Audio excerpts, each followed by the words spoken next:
Hello friends, जय हिंद। स्वागत है आप सभी का पीमैक्स क्लासेज के यूट्यूब चैनल पर। तो आज हम लोग पढ़ने चल रहे हैं कक्षा 12 की फिजिक्स का एक बड़ा ही इंपॉर्टेंट चैप्टर जिसका नाम है सरल परिपथ। और ये चैप्टर आपको पढ़कर बहुत ही मजा आने वाला है और आप इसके कंसेप्ट को समझकर न्यूमेरिकल भी बड़े आराम से इजीली अटेम्प्ट कर सकते हैं। ठीक है, तो आप 11th में हैं, आप 10th में भी हैं, तभी भी ये चैप्टर आप पढ़ सकते हैं। तो आइए स्टार्ट करते हैं चैप्टर सरल परिपथ।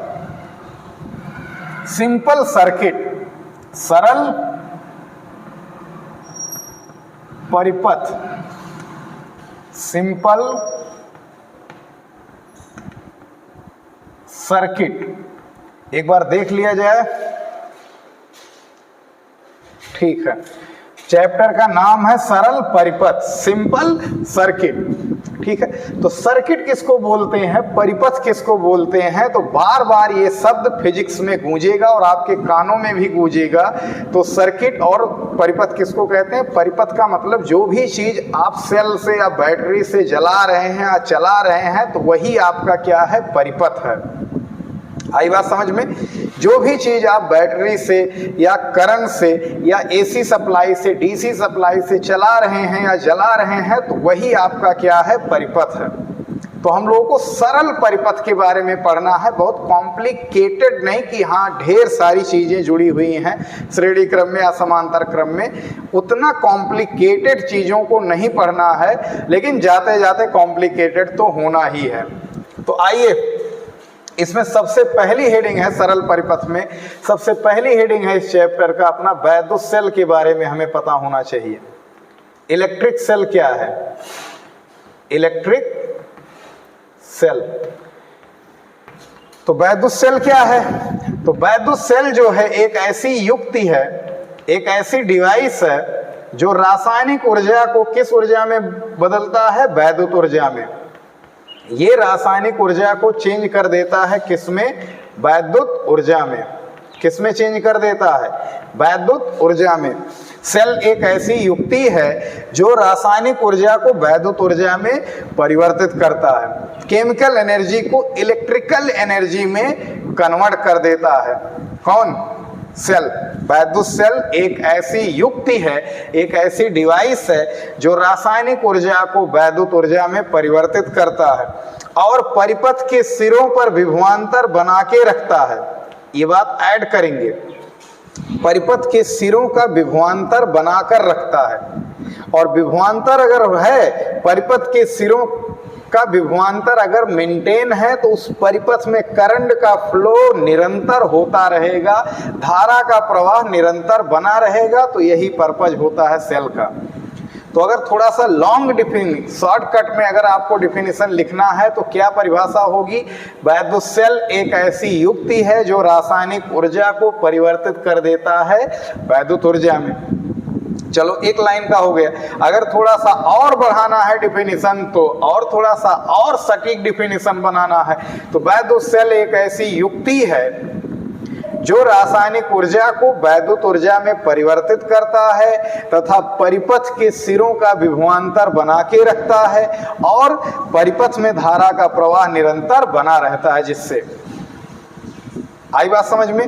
अब ये सेल है, सेल में होते क्या है समझना है बहुत अच्छे से जरा। ये कोई क्या है? कंटेनर है। इसमें क्या भरा है? वैद्युत अपघट्य भरा है, इलेक्ट्रोलाइट भरा हुआ है, कोई वैद्युत अपघट्य भरा होता है। ठीक है, क्या भरा हुआ है? वैद्युत अपघट्य। इसको मिटा दे रहे हैं थोड़ा सा। यहां पर एक रॉड होती है किसी भी मेटल की, किसी भी धातु की, एक दूसरी रॉड होती है मेटल की, एक दूसरी रॉड होती है। समझ रहे हैं ना? ये दोनों यहां पर सेपरेट कर सकते हो इसको ऐसे। चलो, यहां पर इसको क्या कर दिए हम लोग? सेपरेट कर दिए हैं। तो अभी सेपरेट नहीं करेंगे, बाद में फिर जोड़ना ही है। तो एक ही वैद्युत अपघट्य को इस तरह से कंटेनर में भर दिए हैं और यहाँ पर दो इलेक्ट्रोडों को हमने क्या रखा है? इसमें डाल रखा है। धातु की दो क्षणों को इसमें डाल दिया है। अब एक क्षण पर आ जाता है प्लस और एक क्षण पर आ जाता है क्या? माइनस। ये क्या है? वैद्युत अपघट्य है, इलेक्ट्रोलाइट है, वैद्युत अपघट्य है। इसको, इस वाली क्षण को जिस पर प्लस आया हुआ इसको हम लोग क्या बोलते हैं? एनोड। और जिस पर माइनस आया हुआ इसको क्या बोलते हैं? Cathode.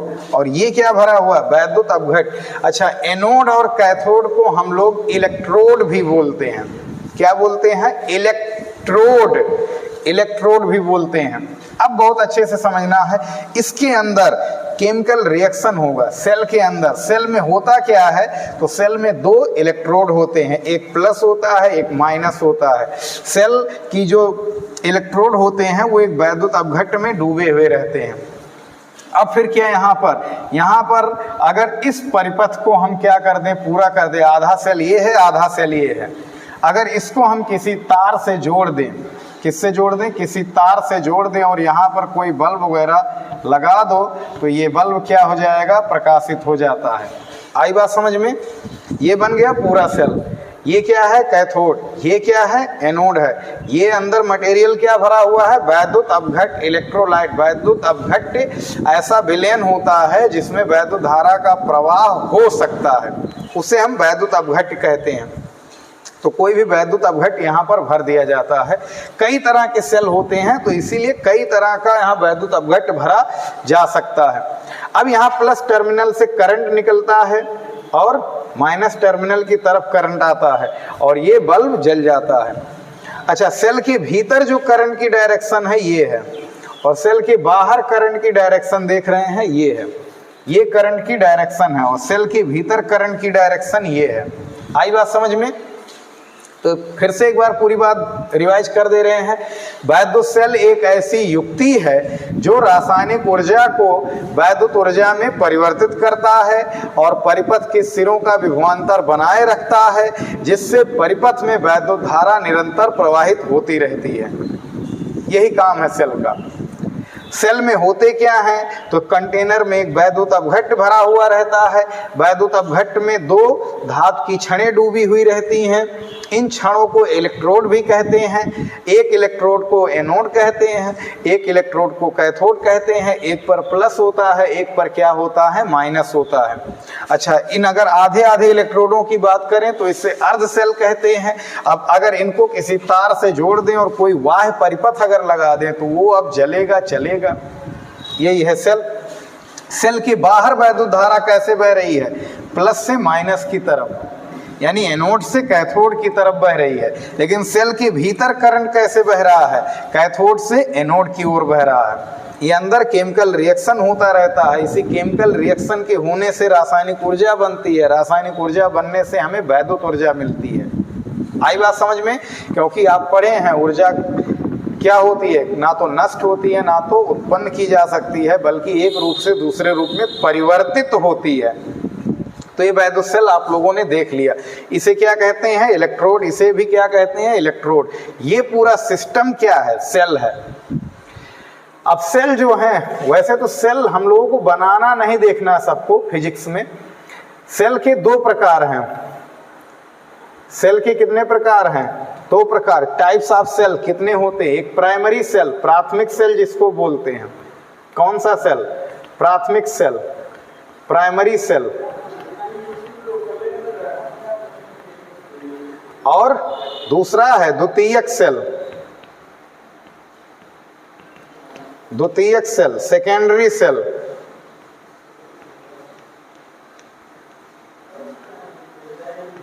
Secondary cell. Primary cell क्या है?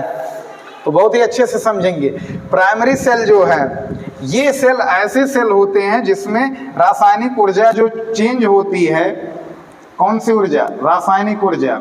वैद्युत ऊर्जा में जो चेंज होती है, किस ऊर्जा में? वैद्युत ऊर्जा में। वो अनुत्क्रमणीय प्रक्रम द्वारा चेंज होती है। कौन से प्रक्रम? अनुत्क्रमणीय। कौन सा प्रक्रम? अनुत्क्रमणीय। कौन सा प्रक्रम? अनुत्क्रमणीय। यानी प्राथमिक सेल ऐसा सेल है जिसमें जो रासायनिक ऊर्जा होती है वो वैद्युत ऊर्जा में परिवर्तित तो होती है, लेकिन उस रिएक्शन का नाम क्या है जिस रिएक्शन के थ्रू ऐसा होता है, तो उसको इरिवर्सिबल प्रोसेस बोलते हैं, अनुत्क्रमणीय प्रक्रिया बोलते हैं। अच्छा, इस सेल में खासियत क्या होती है, ये सेल एक बार डिस्चार्ज हो गया तो फिर से इसे चार्ज नहीं किया जा सकता है, फिर से इसे आवेशित नहीं किया जा सकता है। यानी इस सेल में जो वैद्युत अपघट्य भरा होता है सेल के भीतर, अभी अभी देख रहे हो सेल के भीतर जो वैद्युत अपघट्य है, वैद्युत अपघट्य की मात्रा धीरे धीरे क्या होती जाती है, उसके अंदर की जो एनर्जी रहती है वो धीरे धीरे क्या होती जाती है, कम होती जाती है। कम होते होते अनुत्क्रमणीय प्रोसेस है, अनुत्क्रमणीय प्रोसेस है तो फिर से पीछे नहीं आ सकता, फिर से इसको चार्ज नहीं किया जा सकता है। ठीक है, एग्जाम्पल याद रखे रहेंगे प्राथमिक सेल के, वोल्टीय सेल, वोल्टीय cell, Leclanche cell, Leclanche cell, गैल्वेनी सेल, ये सब किसके एग्जाम्पल हैं, तो ये सब एग्जाम्पल हैं प्राथमिक सेल के। यानी सीधा और सिंपल यहाँ पर याद रख सकते हैं, प्राथमिक सेल को फिर से हम चार्ज नहीं कर सकते हैं। क्यों नहीं चार्ज कर सकते हैं, क्योंकि जो वैद्युत अपघट्य अंदर है, वैद्युत अपघट्य के बीच का जो रिएक्शन हो रहा है वो कौन से प्रक्रम द्वारा हो रहा है, अनुत्क्रमणीय प्रक्रम द्वारा हो रहा है, और रासायनिक ऊर्जा वैद्युत ऊर्जा में परिवर्तित हो रही है। और अनुत्क्रमणीय प्रक्रम अगर है, अनुत्क्रमणीय प्रक्रम है तो उसको फिर से हम बैक गियर लगाकर फिर से उसको रिएक्शन नहीं करवा सकते। जो मटेरियल है उसमें अंदर की ऊर्जा धीरे धीरे क्या होती जाएगी, कम होती जाएगी। तो एक बार सेल डिस्चार्ज हो गया तो फिर वो बेकार हो जाएगा। आई बात समझ में। द्वितीयक सेल क्या है, तो फिर वही चीज है, इसमें उत्क्रमणीय प्रक्रम द्वारा क्या होता है, उत्क्रमणीय प्रक्रम द्वारा रासायनिक ऊर्जा चेंज होती है, किसमें, वैद्युत ऊर्जा में। नहीं भी दिख रहा होगा, एक मिनट देख लिया जाए, दिख रहा है या नहीं, हाँ ठीक है। द्वितीयक सेल में जो वैद्युत अपघट्य के बीच रिएक्शन होता है वो उत्क्रमणीय प्रक्रम द्वारा होता है। उत्क्रमणीय प्रक्रम में रासायनिक ऊर्जा चेंज होती है, किसमें, वैद्युत ऊर्जा में। ठीक है, और इस सेल को अगर ये सेल एक बार डिस्चार्ज हो भी जाए, एक बार क्या हो जाए, डिस्चार्ज हो जाए, यानी निरावेशित हो भी जाए, तो फिर से इसे आवेशित किया जा सकता है। मोबाइल वगैरह की बैटरी जो है सेकेंडरी सेल का एग्जाम्पल है, या घरों में जो हम लोग बैटरी लगाते हैं वो सेकेंडरी सेल का, लेकिन रेडियो में जो सेल लगता है, घड़ी में जो सेल लगता है वो प्राइमरी सेल के एग्जाम्पल हैं। उसको फिर से हम आवेशित नहीं कर सकते हैं। ठीक है, तो सेकेंडरी सेल थोड़ा सा महंगा रहता है और प्राइमरी सेल थोड़ा सा सस्ते रहते हैं, क्योंकि एक बार यूज करोगे तो फिर दोबारा यूज कर नहीं सकते हो। और इसको इस पर्पज से बनाया जाता है कि इसको फिर से हम चार्ज कर सकें। चार्ज करेंगे तो फिर क्या हो जाएगा, एनर्जी बढ़ेगी सेल की, फिर वही एनर्जी वो स्टोर हो जाएगी, फिर वही एनर्जी फिर धीरे धीरे वो डिस्चार्ज कर करके देता रहेगा। तो इस तरह से प्रोसेस चलता रहता है। तो आई होप एग्जाम्पल इसका क्या है, सीसा संचायक सेल, सीसा संचायक सेल, क्षारीय संचायक सेल, क्षारीय संचायक सेल, ये सब इसके एग्जाम्पल हैं। तो ये बात समझ में आई होगी। इसको स्क्रीनशॉट ले सकते हैं, वीडियो पॉज करके नोट करना हो तो शॉर्टकट में कंसेप्ट नोट करके इसको लिख सकते हैं। चलिए आइए नेक्स्ट पॉइंट पर।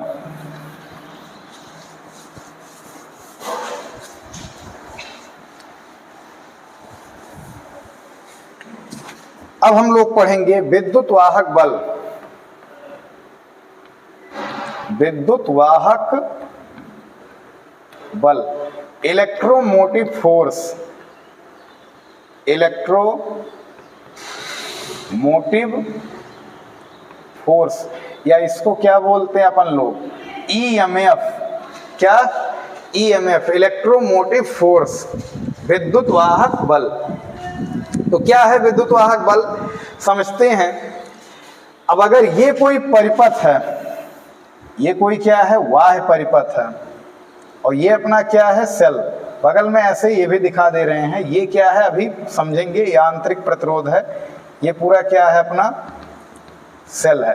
अच्छा, एक चीज और भी बताना भूल गए थे, सेल का जो प्रतीक होगा, सिंबल होगा, वो इस तरह से ये सेल का क्या रहेगा, सिंबल। ये सेल का क्या है, सिंबल। इसका क्या है, वैद्युतवाहक बल। आर क्या है, आंतरिक प्रतिरोध। ये वाला क्या है, एनोड। ये क्या है, कैथोड। ये प्लस टर्मिनल है, ये माइनस टर्मिनल। सेल के बाहर धारा कैसे बहती है, तो अभी अभी आप लोगों ने देखा है। सेल के भीतर धारा कैसे बहती है, तो वो भी आप लोगों ने देखा है। तो ये है सेल। मान लिया इस सेल का विद्युत वाहक बल कितना है, कैपिटल ई है। कितना है, कैपिटल ई। बाह्य प्रतिरोध जो है परिपथ का, वो कितना है, कैपिटल आर। प्रतिरोध माने धारा के मार्ग में रुकावट डालने वाला कारक। तो धारा के मार्ग में रुकावट डालता है कौन, बाह्य परिपथ। तो फिर चार्ज को अगर हमें फ्लो करवाना है, करंट को फ्लो करवाना है, तो अपने आप तो करंट फ्लो नहीं होगा। बाह्य परिपथ का कुछ ना कुछ क्या है, प्रतिरोध है। तो प्रतिरोध है तो वो धारा को आगे बढ़ने नहीं देगा, और अगर धारा को आगे नहीं बढ़ने देगा तो हमें जबरदस्ती कार्य करना पड़ेगा। कार्य करके एनर्जी देकर हमें उस करंट को फ्लो करवाना होगा जबरदस्ती इस परिपथ में, और कार्य करना पड़ेगा, ऊर्जा देनी पड़ेगी, तब जाके ये जलेगा चलेगा। अच्छा, कुछ ना कुछ कार्य यहाँ भी करना पड़ता है, सेल के भीतर भी, क्योंकि सेल में जो वैद्युत अपघट्य वाला मटेरियल भरा हुआ है, इलेक्ट्रोलाइट भरा हुआ है, उसका घोल भी करंट को आगे नहीं बढ़ने देता है। तो सेल को वहाँ भी एनर्जी लगानी पड़ती है, कार्य करना पड़ता है। तो कुछ कार्य यहाँ करना पड़ता है, बाहर ज्यादा कार्य करना पड़ता है, कुछ ना कुछ कहाँ